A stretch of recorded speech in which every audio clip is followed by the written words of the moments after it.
We are still in Chapter 4. We are still in Section 4. And I want to move on and talk about combinations. But before I do, I want to back up, get a running start here looking at the formula card. We've talked about the fundamental counting rule, permutation rule 1, and permutation rule 2. I'd like to start by looking at some permutations and then get us into the combinations. I'm on page 238, and looking at this example, it's talking about a business owner who wished to rank the top 3 locations, and there were 5 different businesses. And so once somebody has first place is gone. It's not like you're just walking up and say, how many groups of 3 locations can I pick? In other words, 3 of these or 3 of these. No. It's literally order matters. Who's going to get first place? And then that place is gone. And then who's going to get second place? So in permutations, the order is going to matter. We're looking over here at page 239. Radio show guest, and I even wrote it over here that note that none are identical because it's getting us into rule 2 eventually. But just looking here at radio show guest, on TV, it's really important who comes out first, and then who comes out in the middle, and then who closes the show. And so looking at this, the guest matters, and the order of appearance is important. And it talks about the permutation, like whoever comes out first, that's really important, and then whoever comes out second. And so to present them in a specific order, the order matters. And then at the bottom it talks about if there are some duplications. I want to head on over to page 240 where it mentions combinations. And I would highlight, underline, read what I'm not reading, but definitely get underlined what I am reading. The difference between a permutation and a combination is that in a combination, the order of arrangement of the objects is not important. If it's in the group, it's in the group. Doesn't matter if you picked first, second, third, or fourth. The order doesn't matter. It's just that you're in that group. By contrast, order is important in a permutation. A selection of distinct objects without regard to order is called a combination. So I'm at the top of page 241. They are used when the order of arrangement is not important, as in the selecting process. And here's our formula. The formula is not bad. You've already been playing around with these. Let me see if I can focus a little bit better. You've been playing around with this, the number of items on the numerator factorial. And then notice what happens down here. You're going to take n minus r, and then you're going to factorial that, and then you're going to factorial the r. It's going to be a unique situation with what ends up in the denominator. So here we go. How many combinations of 4 objects can be taken 2 at a time? I've already got this one written out, so I'm just going to follow my writing. They want us to take, we've got a total of 4 objects. So the number of objects goes first. I've got 4 objects. And we're going to take them 2 at a time. So this is the N, C, R. This is my N, and this is my R. This is going to go in the numerator factorial. It's going to go in the numerator factorial. The denominator, I'm going to subtract these two. 4 minus 2, 4 minus 2, and I'm going to put that in the first spot of the denominator. And then I'm going to put the actual R, the 2, factorial below that or with that. I like to go ahead and do 4 times 3 times 2, but then I get really lazy because it's 4 times 3 times 2 factorial, really. And then 2 factorial over 2 factorial, because then I get to remove a 2 factorial. So I have a 4 times a 3 in the top, that's 12 over a 2, and 12 over a 2 is 6. In other words, since this is a combination, my answer is going to be 6. I want to look down at the denominator. Sorry, I want to look down at the bottom of the page. Trying to reiterate combination. Talking about movies at the park. Somebody's just trying to pick 4 movies. They don't care which one they show first. They don't care which one comes in last. They just want 4 movies. And once I've picked a movie, it's in my group of 4. So I don't care about the order. So I've got 10 movies, and I'm going to take them 4 at a time. So here we go, right inside of here. Maybe it'd be better if I use my writing over here. So I'm going to take 10 movies. I've got 10 movies, and I want to get them 4 at a time. I've got to understand that this is a combination because my order does not matter. We don't have a first place, second place. We don't have a who shows or who comes out to speak at the first of the show. It literally is, I need 4 movies. Somebody help me get 4 movies. With that in mind, the 10 factorial is going to go in the numerator.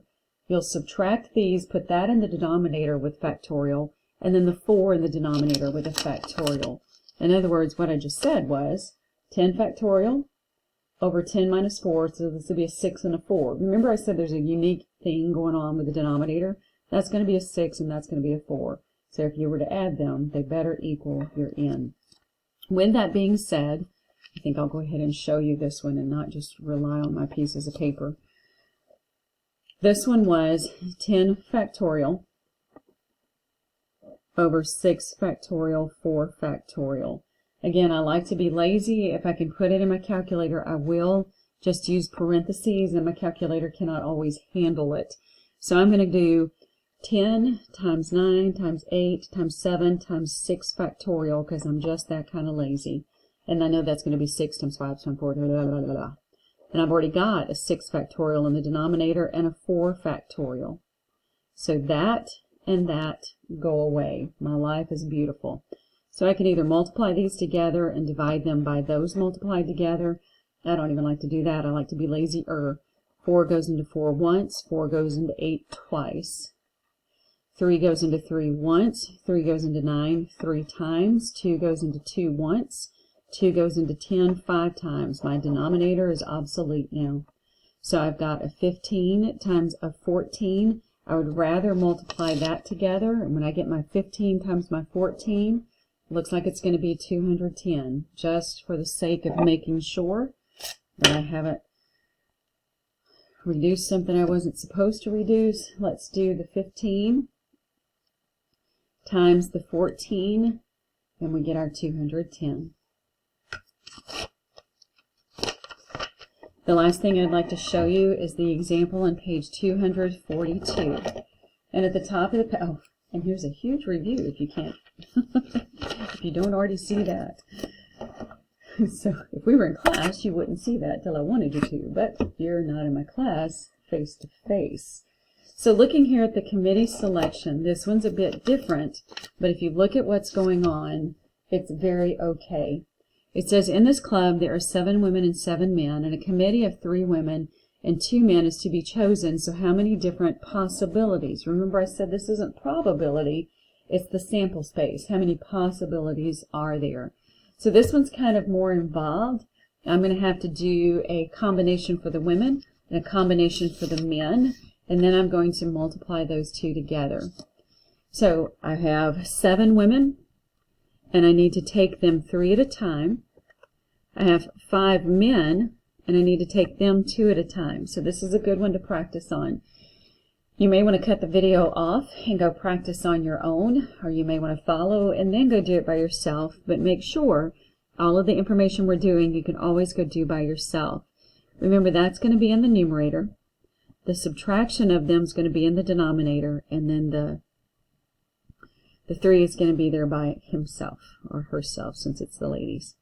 We got a 5 over, subtracted, and then there we go. So I'm going to do some multiplication. I'm going to get real lazy on this one. How lazy do I want to get? How lazy? Let's just do it. 7 times 6 times 5 times 4 factorial. 4 factorial. 3 times 2 times 1. Gone, gone. 5 times 4 times 3 factorial. 3 factorial times 2 times 1. Gone, gone. I can put this in a calculator, or I can keep reducing. 3 goes into 3 once. It goes into 6 twice. Let's see what else can go here. 2 goes into itself once. It goes into 4 twice. Oh, look, a 2 and a 2. And so the denominator is gone, and I got 35 over 10. So 35, not over, sorry, besides. So 35 times 10 looks like we're getting 350 possibilities. Again, stop and start this video as much as you need to let all of this soak in very well, and then we'll end with this huge review. I keep reminding you and bringing you back to the formula card. Here's a great place to make sure that this is making sense to you. and then make sure that you know where they are and which ones to pick, and maybe even writing words that make the most sense to you on which ones to use, and like which time or when to use the combination rule. This is the time to make this all really, really clear in your brain and not move on until it's crystal clear and it makes perfect sense to you. Remember, we have a tutoring center. Remember, you can use Ask My Instructor in your online homework program. And remember my email. It still works, and I still like to answer questions.